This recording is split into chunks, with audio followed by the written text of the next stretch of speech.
Magandang umaga rin sa inyo dyan, Kirby. Magandang umaga, Pilipinas. Ngayon naman po, sisilipin po natin ang lagay ng ating mga karagatan. Umiiral nga rin po kasabay ng tail of a cold front. Ito po tinatawag natin na northeast monsoon o hanging amihan. Dito po yan sa Ilagang Luzon. At ito nga po yung nagdudulot ng maalong karagatan.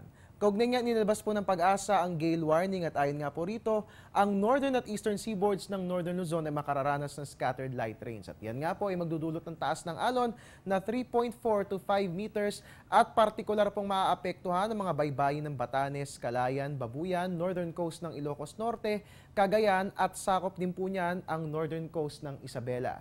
Samantala, sakop din po ng nasabing babala ang western seaboard ng northern Luzon na makararanas ng light rains. Aabot nga po ang taas ng alon sa 3.4 to 5 meters at yan nga po ang partikular na mararanasan sa mga baybayin ng Ilocos Sur, La Union, Pangasinan at western coast ng Ilocos Norte.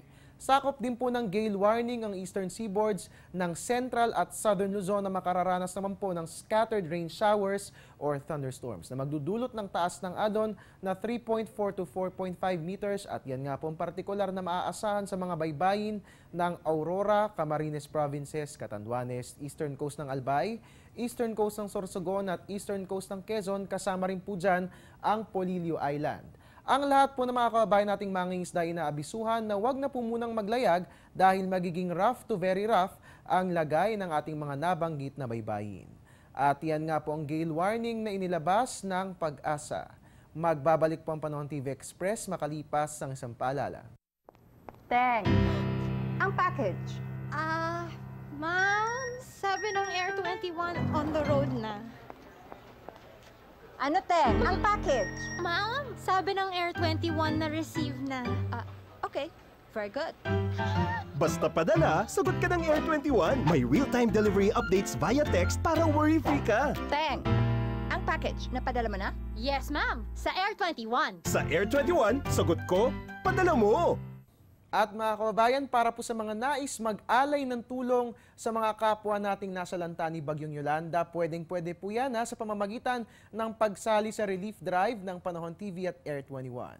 Kami nga po'y tumatanggap ng mga sumusunod na donasyon, mga luma pero magagamit pang damit, sapatos, tsinelas, banig at kumot, ganun din po mga canned goods, biskwit at noodles, of course bottled water at mga gamot, mga halimbawa po niyan, gamot sa ubot-sipon, gamot sa lagnat at gamot sa LBM. And of course, kaming lahat din po ay bukas para sa mga gustong mag-alay ng tulong, no? Dahil kami po ay nangangailangan ng mga magre-repack ng ating mga relief goods. So, pwedeng-pwede pong pumunta sa ating relief drive. At para nga naman po sa inyong mga katanungan, pwedeng-pwede pong tawagan ang Air 21 Customer Service Hotline 854-2100. Lagi po natin tatandaan na sa mga ganitong pagkakataon, pairalin po natin ang pagbabayanihan ng sa gayon ay makaahon po tayo ng sabay-sabay sa trahedyang dulot ni Bagyong Yolanda. At yan po muna ang latest mula rito sa Pag-asa DOST. Para manatiling updated sa lagay ng ating panahon, please like our Facebook page, panahon.tv, or you can also follow us on Twitter at Panahon TV, and of course, welcome lahat sa ating website na www.panahon.tv. Patuloy lang na tumutok, dito lamang po yan sa Tulong ng Bayan, sa Telebisyon ng Bayan, at kaagapay nyo nga po yung weatherman, Harry Bayona, balik sa inyo dyan.